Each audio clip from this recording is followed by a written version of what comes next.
Climate change is happening, and one industry in particular will have to undergo a huge transformation and all but disappear by 2050, the coal industry. But what does this mean for that industry and governments around the world? And what about the workers the coal industry employs? We're taking a look at the steps one country is taking to prepare for a clean energy economy, while trying to make sure no one gets left behind. To avoid the most devastating consequences of climate change, a United Nations panel of scientists recently warned that drastic action is required around the world. The climate change we're facing is global and cross-cutting. It directly affects a great many sectors such as housing, tourism, water, mobility, to name just a few. But this ecological transition, which is starting to be known in many forums as the Green New Deal, should not instill fear. In Spain, Spanish Prime Minister Pedro Sanchez came into power in 2018. And one of his government's priorities was taking immediate action to address climate change. That meant drastic action to limit Spain's coal industry. The country had to comply with the European Union directive that said that public funds could no longer be used to keep unprofitable coal mines open. This meant that those mines had to be shut down by the end of 2018. And that's exactly what happened. By December 2018, roughly 3 out of 4 of Spain's coal miners clocked out of work for the last time. Spain's socialist government cut a deal with several affiliated miners' unions, referred to as the Just Transition Deal. The deal aimed to protect blue-collar workers from some of the economic pain that mine closures would inflict.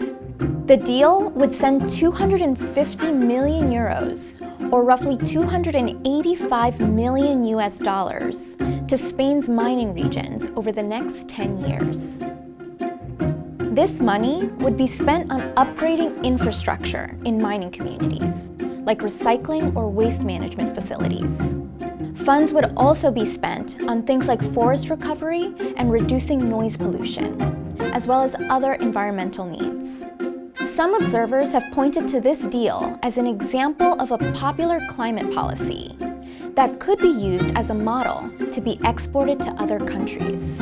They say the working class people employed by these industries would not be hit with the largest burden.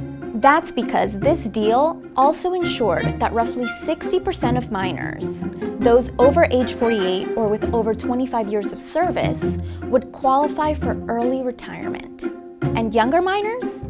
Well, they'll receive severance pay and be first in line for jobs to environmentally revive former mining sites.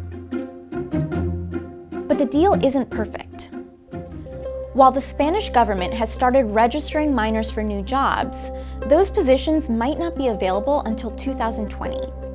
And that's probably why some miners are really skeptical about this plan, as they wait to receive the benefits of the Just Transition Deal. One miner told HuffPost last year that, quote, "The government only speaks about global warming, but they want to close the mine for economic reasons." This type of sentiment could become a real challenge for Sanchez's government moving forward if the citizens most affected by this transition policy don't believe that it is necessary in the first place. While support for a Just Transition Deal among Spain's miners is still up in the air, Sanchez's government is plotting its next moves on climate policy.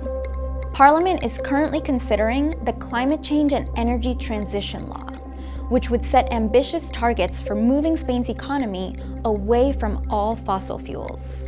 Spain would stop issuing new licenses for oil and gas exploration in Spanish waters, and all drilling would end by 2040. Also, every car sold in Spain would have to be a zero-emission vehicle by that year. And workers whose jobs would be affected by the transition would receive financial support and job training, according to the new plan. To be clear, this is an ambitious plan, so we'll be watching to see how Spain gets it done. Do you think other countries should use similar policies to act on climate change? Let us know in the comments below. Thanks for watching Now This World, and as always, don't forget to like and subscribe for more stories like this every week.